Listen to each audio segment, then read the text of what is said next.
so much for being here, man. Appreciate it. You can have a seat. We're just gonna, we get the opportunity to talk to Magno a little bit, an MMA fighter, a professional MMA fighter, which is so exciting. So we're gonna have a seat and just ask you some questions. Is that cool?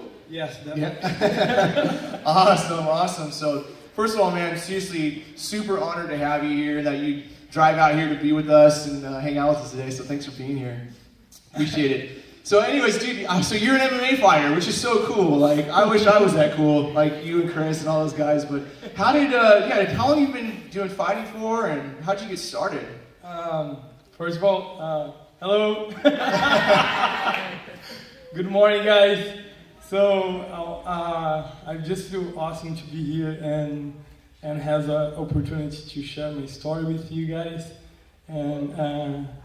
And it's just amazing. I can feel the power of God working our lives right now. Yeah, that's awesome. I'm happy to be here. Awesome. And I'm Magno Almeida. I'm from São Paulo, Brazil. I'm 28 years old. And I have been doing MMA for 9 years. 9 years. Yeah. Yeah, let me know when you're ready. I can tell my story. Oh, no, yeah, I'm very excited. Yeah, he's excited. Yeah, he's excited. We're all excited, right? Yeah, we're excited. It's all right. We're all pumped to be here, man. So, Thank you. So you've been fighting for about 9 years. And so, how did you get started with it? Like, what did you do? Did you see someone doing it, or you said, I want to do that? Or how did you start getting into the fighting? Yeah, this is a very interesting thing. I was 13 years old when I first started training, and I just feel my heart like a call, you know? It's nothing on your mind is going on. It's like something, in my heart. And today I definitely know what God was telling me, Magno, start training jiu-jitsu. I just, someday I wake up in my life and start feeling, man, you should start training jiu-jitsu. That's what it is for your life, That's awesome, man. Yeah. Cool. So, what are some of your biggest influences or people that you look up to, whether it be in the fighting world or just in general in life? Some of the things that kind of inspire you and influence you as a fighter that you look up to and really like kind of model yourself after. Actually, of course, my biggest inspire it's Jesus, man. It's everything what he have been done for us, and the way he was, he is, right? He always gonna be. So it's like something that I can look up to and trying to be better each second of my life. It's a challenge. It's not easy, right? But if it's easy, it's not fun, right? That's what it is. That's awesome, man. Yeah. Dude, so I'm super interested to hear just a little bit about your fighting stuff, just because I'm not a fighter and I don't get to that world, but I'm not in that world at all. But can you just share what was your toughest fight? Like you had a fight that was just super hard. Could you share? I'm just kind of curious. Oh yeah, definitely. My toughest fight was in the first fight on the Strike Force. Man, I trained so hard for that fight, and sacrificed myself for 3 months of training, and it was just my biggest opportunity in my life, So my parents in Brazil and all of my friends was watching. It was excited to watch on Showtime. So the whole world was basically ready for it, because it was a Strike Force. It was on a heavyweight championship. It was Fabrício Verdun fought against I forgot his Alistair Overeem. So it was like a perfect to expose myself to see, wow, this is I can feel the opportunity. And on that fight I did my best. I fought with all of my heart. And unfortunately I lost the fight. But if you guys if you guys want to see someday, just put on YouTube Magno Almeida against Conor Hill.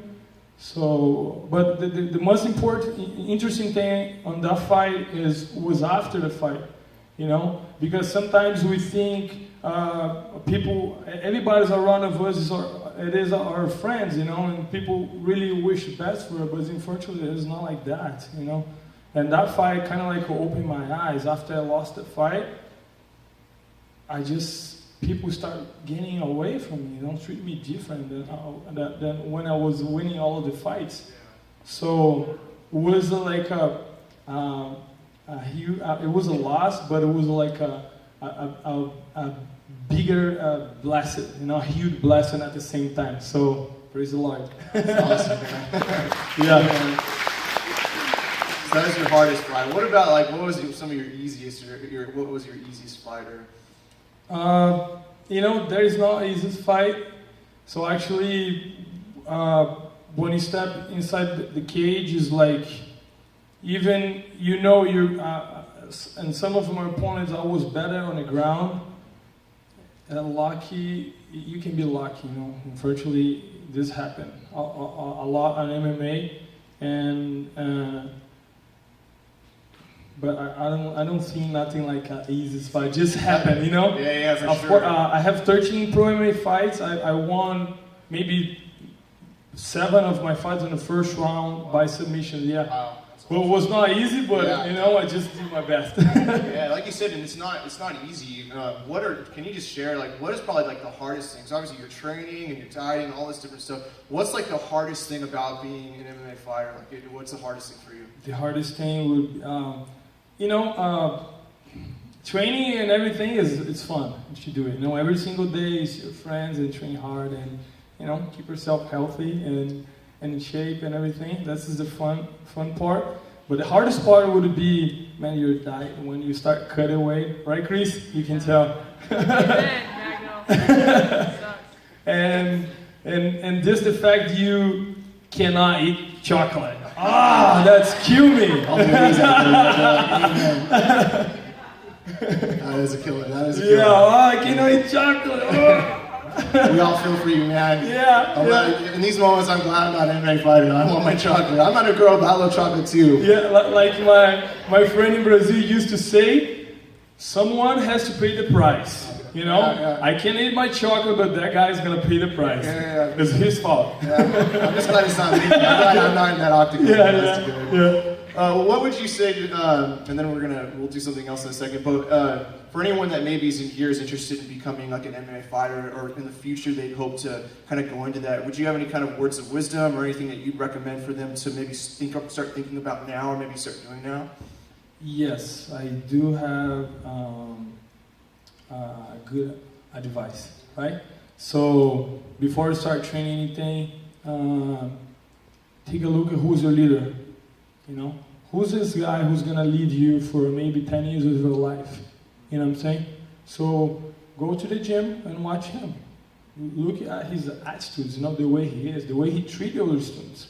So I think this is like a huge influence in your life. If you're training with the wrong person, unfortunately, I'm not saying you're gonna be bad like him, but you have a big chance to be kind of like him. You know what I'm saying? Because one of my coaches in Brazil, he was not like a huge example, but I always fight with myself. Like I respect the way he is, God, but I am the way I am. You know, and I think it depends on you. You know, if you have a strong personality, that'll be fine. You can train whatever you want. Just put God in the first thing in your life. That's it. Nothing can do wrong. Yeah. That's great. Thanks for that. Well, well, since we have you here, I thought it would be awesome to see, like, maybe you can do a demonstration. Who wants to see a demonstration? Anyone? Yeah! Alright. And I just think Chris Costello, I just love him. How many of you guys think it should be Chris Costello, right? Alright, Chris, come out here. So Magno, if you wouldn't mind, I don't know, just showing us some, I don't even know what you're going to do, but if you want to show him some cool stuff, so you can do it on him, not me, okay? Okay. You can take it. You want me to hold the mic? I'll hold the mic, so go for it, man. Whatever you want to do, you can hop down. Oh shoot, the jacket's coming off.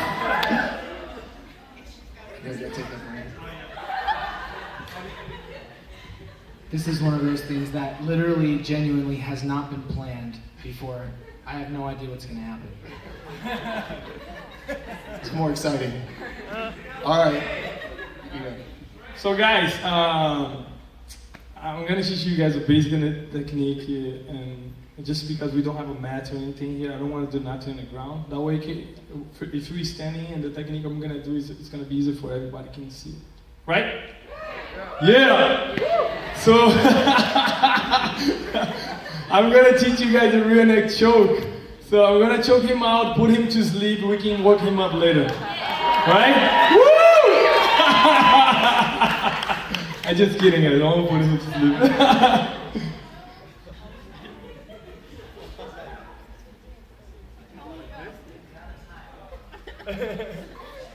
Can you explain technique? You say, just say. Okay, so this is a typical wrestling clinch, so this is pretty common. In MMA, you get here a lot, sometimes when you're up against the cage. So what he's doing is he's pushing my arm up, and this is called a duck under. So he's kind of coming up behind me, he's keeping control of my neck. Now from here, what he's going to do is he's going to come around with his left arm around my neck, and he's going to switch his grip to a rear naked. Now his arm is around my neck, he's grabbing his own bicep, hand behind my head, and choking it. Go ahead, give it a little squeeze.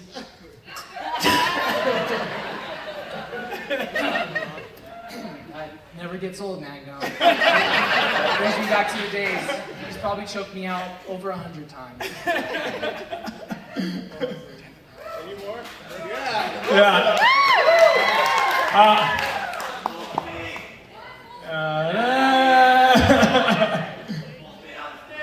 Yeah. Let me see. Are you good if you're good? Yeah, that's it. Yeah. All right. Fireman? Okay. I don't need to explain this, just watch it. Okay, guys, let's do. Let's do like this. I think you guys have to be standing, and we're gonna do arm bar from here. You guys can see it. Yeah, that'd be fun. Yeah, right here. Right here. Right here? Yeah, you guys can see it. Do you want me to move the chairs? I can move those. Whatever's good for you guys. Let's do it on the stage. Yeah, let's go ahead and do it on stage. Yeah. Everyone can see. Just move the chairs out of the way, Jared. Okay, let me do fireman, kneel, bell, and arm bar. Okay?